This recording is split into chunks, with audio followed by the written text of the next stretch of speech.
What is up, guys? Ncaa 31 here. Part 2 of the 3-3-5 stack for Ncaa 13 breakdown. Going to go over the 3-3-5 across set. This formation I use mainly for man defense, bringing man heat. It's well suited for man-to-man defense based on the alignment of the defensive backs. You run into fewer crazy defensive back alignment issues with this set than the others. It's also decent against the run, provided you have a stout defensive line, good backers, and you mix in some run blitzes here and there. But I really like it for man-to-man defense if I have strong man coverage safeties. If you do, there's really not much need to go into this nickel 3-3-5 normal, because you can man up across the board and bring some nice heat with your defensive linemen and linebackers and wreak some havoc. Base zone coverage again is cover 3, 4-man rush. Cover 2 I play mostly in the red zone or against someone who I feel is very adept at going to the flats. In the middle of the field, I would mix this in also. Very rarely, I will do this on a wide hash. Crash 2 is basically really a inverted cover 2. It's an inverted version of this. Decent against the run to the inside. You have okay protection in the middle, and blitzes by your 2 outside backers. Cover 4 for long yardage and against mobile QBs. Cover 3 max is a bit of a change up to the cover 2 look.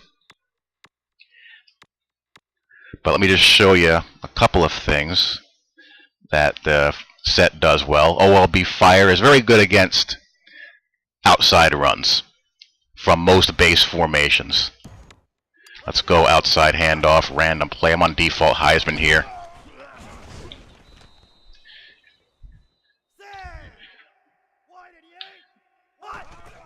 Got a good block shedding front 3.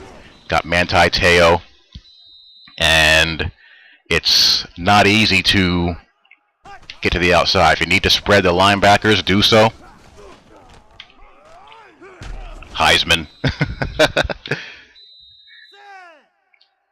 If you don't feel like you're able to contain the outside run with the base alignment, just spread the backers out. You should be good to go.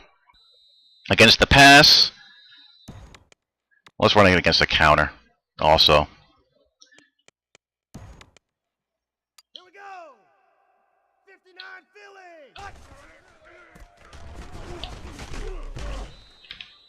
Philly. Good cutback. Red 68.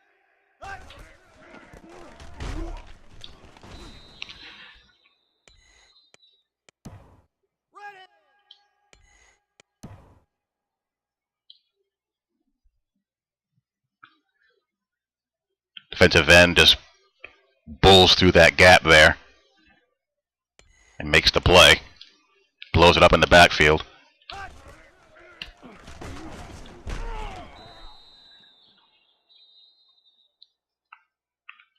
If you need to spread them, spread them. You get the idea.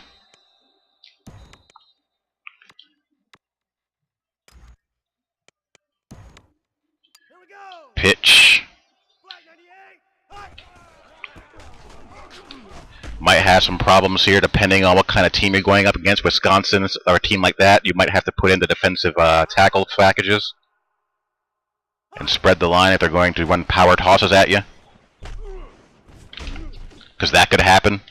You know, there are risks. Either spread the line or spread the LBs or both. No, you can't have everything. You just got to play tendencies.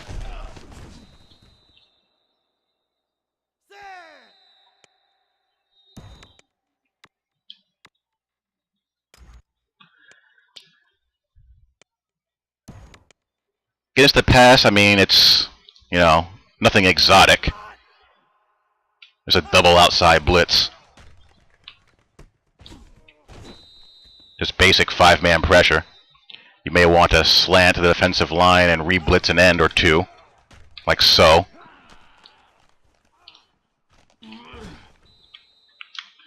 But it's nothing really special against the pass. It's more of a blitz against the pass that's more effective. The better your pass rushers are at pass rushing. You know, it's held up pretty well there.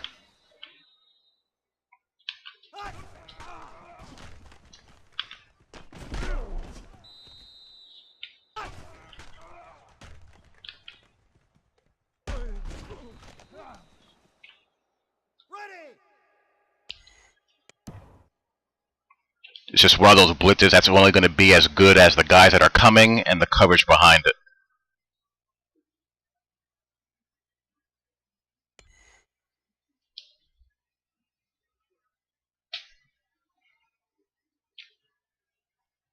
So it's really more of a run blitz as opposed to a pass blitz.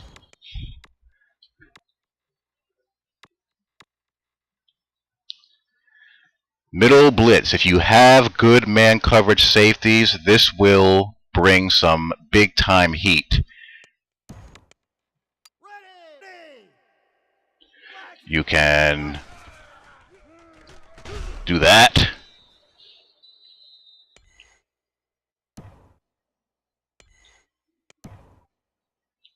Pinch the backers, spread the line to just give them a little bit of space to work with. Everyone releases into the pattern, and the QB's dead.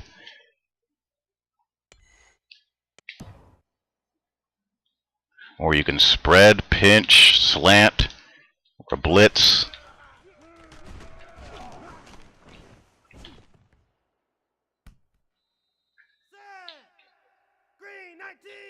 Or you can create an overload by slanting and shifting.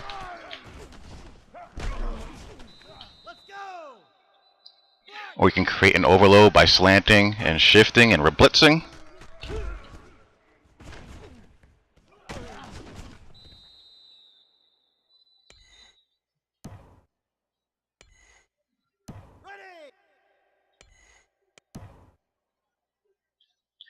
You know, the computer, you know, knows where the blitz is coming from, so I tend to ignore the result and just focus on what's happening up front. Slant to the right, reblitz the defensive end on your right. Everyone is going out into the pattern. And you see the linebacker come in free.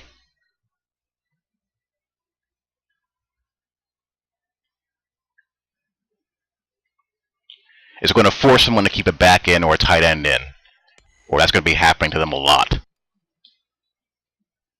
Shotgun pass.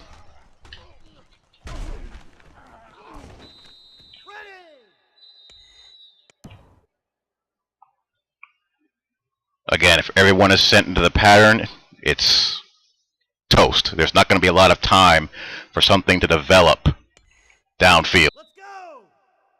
If you have good press people, you can press up.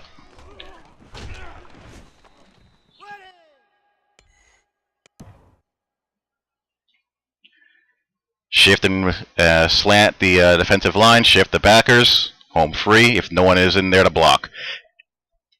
And even if the back is in the block, you have a defensive end with a good power move against a running back. So either way, you're going to win or have a good matchup on your hands.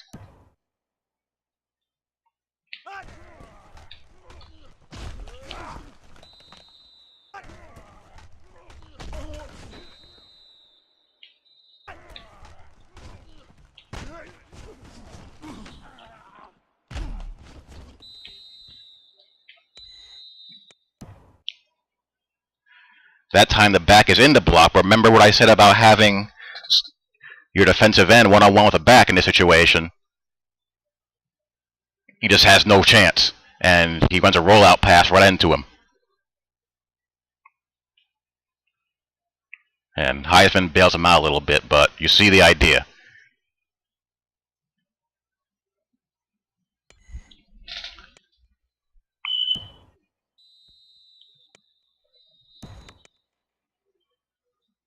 It's also obviously good against runs right up the middle. Strong safety dogs.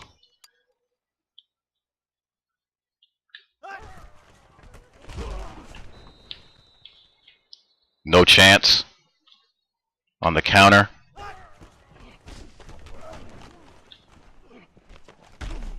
There's the weakness. If the safeties get walled off, that's going to happen. There's a good changeup from LOB Fire if you spread the linebackers and show a similar look, but instead the safeties are coming, and there you go. Flag 98. Hut.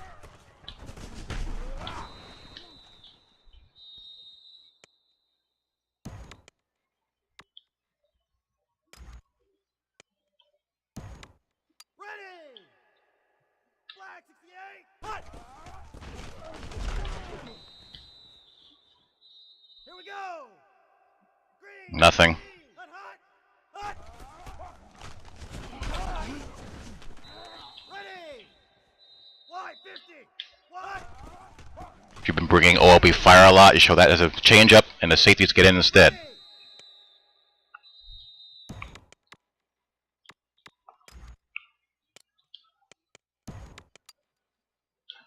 Against the pass, you better have good coverage linebackers on the outside, or you're going to have big-time mismatches like Eifert wide open.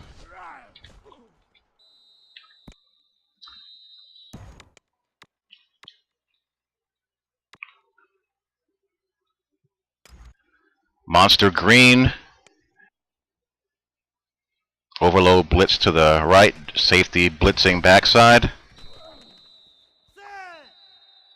Black 55.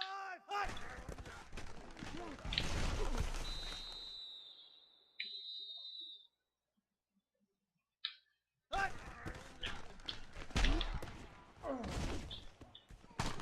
The safety gets in hot. Flip the play around if you don't like the alignment.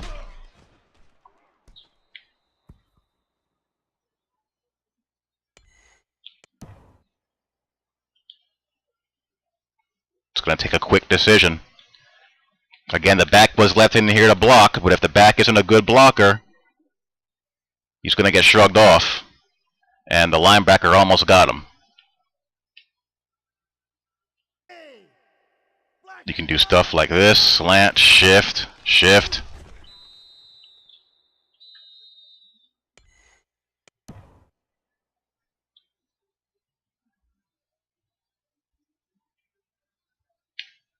There's just more numbers on that side that are blocking. Let's go. And you have a safety coming backside too. Good against 5 wide people.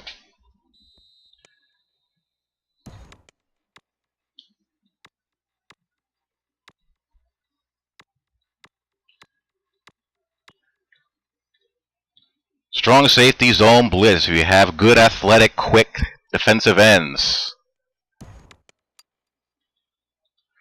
Lots of deception here.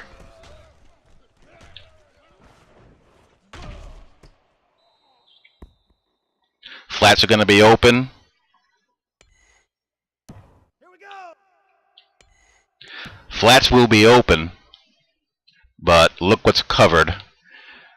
Any shallow crosses or quick slants are going to be jumped or held to a minimal gain if it's thrown quick. He's dropping back into this slant area also. Flats are free, as you can see. And you have good middle coverage here.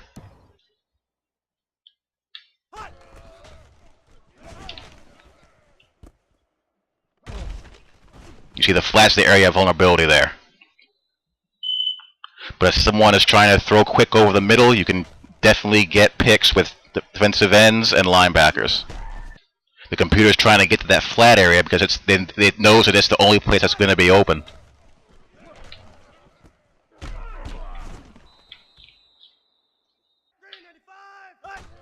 So CPU is going to try to dump it off to the flats, and if no one is open in the flats, that's going to happen.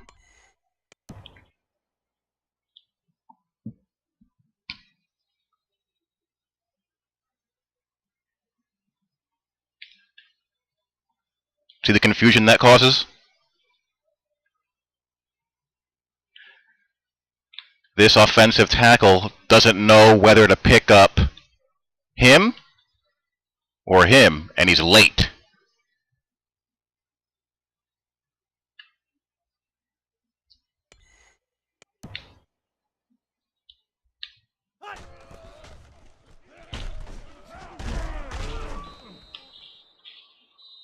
Ready!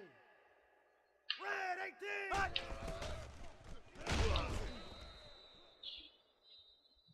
Again. And if he gets away, and if he gets careless, it's going to get jumped.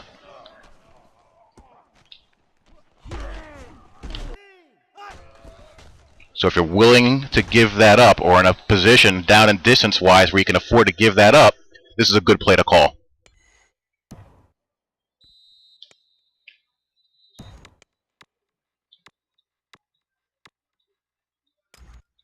Crash 2. Good against inside runs.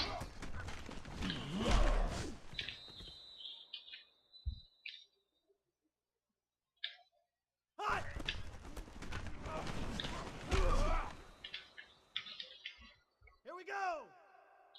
Red 68! Hut! Ready!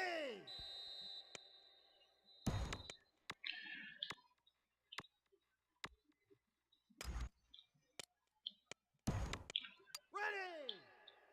Pass defense, you have hooks in the middle, flat coverage, and sideline deep thirds. Flat's nothing going to be gained too much over there. Slot curls are going to be a bit of an issue. Set!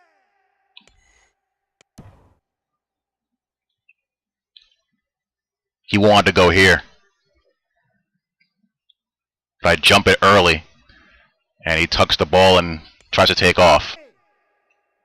You have some voids down the seam that you have to watch out for in this. Like that.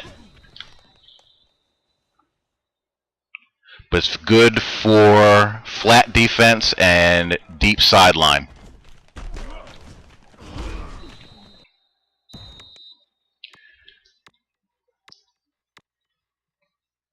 So the vulnerabilities of this play is down the seams, the slot seams, and post. Good for covering flats and sideline routes. LB cross is a change up to the middle blitz, just a different stump by your linebackers. LB cross is a zone blitz version of LB cross 3 is a zone blitz version of LB cross. Cover 3 max is a change up to the cover 4 spy play. So that's basically the 3-3-5 cross. Cover 2 is a good play to call in the red zone, and for those situations where you're playing against a guy who likes to go to the flats first. So that's the 3-3-5 across set. Talk to you all later. Peace.